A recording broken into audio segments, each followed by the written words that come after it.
Legend of Total War here, and today we're doing another Total War Warhammer 3 Immortal Empires campaign review, this time covering Teclis. So Teclis' start position is the Fortress of Dawn currently, but he used to start over here in Immortal Empires, so Teclis gets around a fair bit. In Mortal Empires and Warhammer 2 he used to start at the Star Tower, and in the Vortex campaign he was on the Turtle Islands, which is now occupied by Rakarth. His initial enemy is Sartharael the Everwatcher, who used to be part of the Warriors of Chaos and now has his own Tzeentch faction, but he has become a generic Exalted Lord of Change. There's nothing special about Sartharael the Everwatcher. I should know because I actually managed to confederate him playing as Kairos. He's just generic. And the initial challenge here is not particularly high against Sartharael. Very easy enemy to deal with. However, this is a bit of a trick start, right? The way that it seems obvious to go about your campaign is not necessarily the best way to go about it. Now, these are the sort of campaigns that I enjoy because I don't really like an obvious way to go about things. Because your true enemy isn't Sartharael the Everwatcher. He's a sideshow, a distraction. Your true enemy is Kairos Fateweaver. Kairos Fateweaver absolutely hates you. He'll declare war on you the moment he feels like it's in his advantage to do so, and he'll use Changing of the Ways, of course focusing on the player. You've already met him from turn 1, be on alert. Now, here's the thing.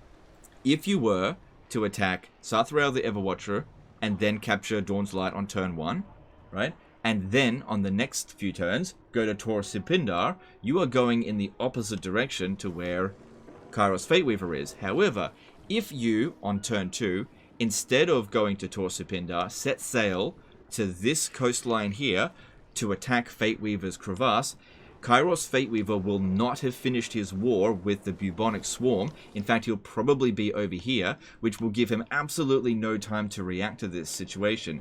Now, you might also think, but that gives these guys here a chance to recover.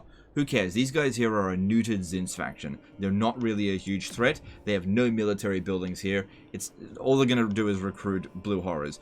What you do is you set sail out this way, recruit a new lord, and just recruit archers, and anything that they recruit, you'll be able to beat. So, if you can manage with your secondary army to overcome Tor Sipindar, great. Otherwise, just hold down the fort until Teclis comes back.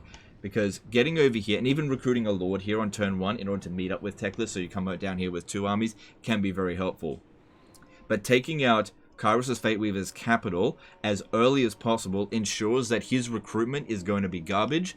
It also means that he's going to have fewer probably recruit slots and also have less finances. He'll also be pincered between 2 enemies. He'll probably prioritize going back to attacking you because that's what the AI typically does, which means that you essentially have a semi-ally with the bubonic swarm, allowing them to hopefully do some damage to Kairos. But if you can manage to get him in that earlier stage of the campaign, that's kind of the optimal way to deal with it. However, by no means is that particularly easy.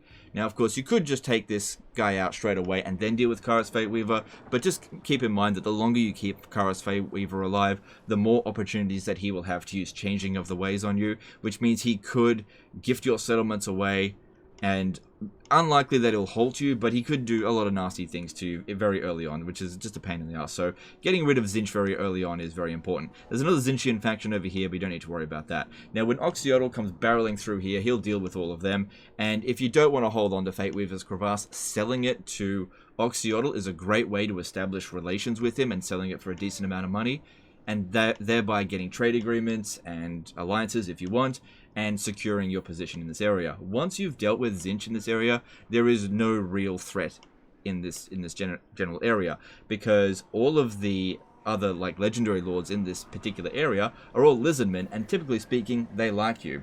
So you shouldn't have to worry. So I'd say the challenge of this campaign is entirely focused at the very beginning, which is why I think that this campaign here is really interesting for a short campaign. I wouldn't bother doing a long campaign or a full map completion with Teclis, because his High Elven faction is probably the least interesting out of all of the High Elves. He doesn't have a unique campaign mechanic, and his faction mechanics are only particularly useful for a short amount of time. Diplomatic relations with men, High Elves, Wood Elves, Lizardmen, Dwarfs, yep, that's okay. Allied recruitment cost reduction minus 50%, so getting allied armies is fairly cheap. Recruit rank for Lore Masters of Hoeth, Mages and Archmages, and recruit costs reduction for Sword Masters of Hoeth and Phoenix units. That's all fine, but I really can't see this being an interesting late game campaign.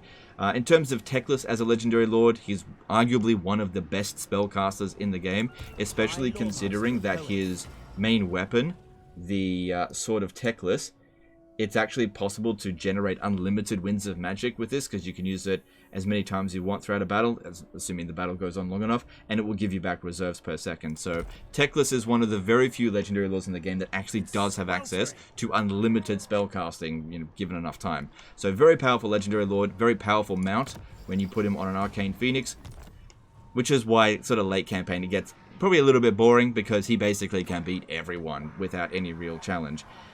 Overall though, I think it's a really fun early campaign, and as long as you've got that mindset that you're only going to play this campaign for 50 turns, then there's nothing wrong with having a short campaign. But I think that his late game objectives are just not worth bothering about, because there's there's more interesting high elf factions out there. That's in my opinion. Anyway, that's my summary of Teclis. I think it's fun to play for a short time, then just move on. Anyway, that's into this one.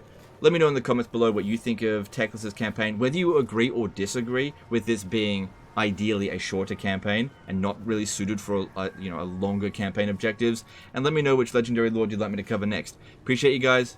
Don't forget to subscribe, and we'll see you next time.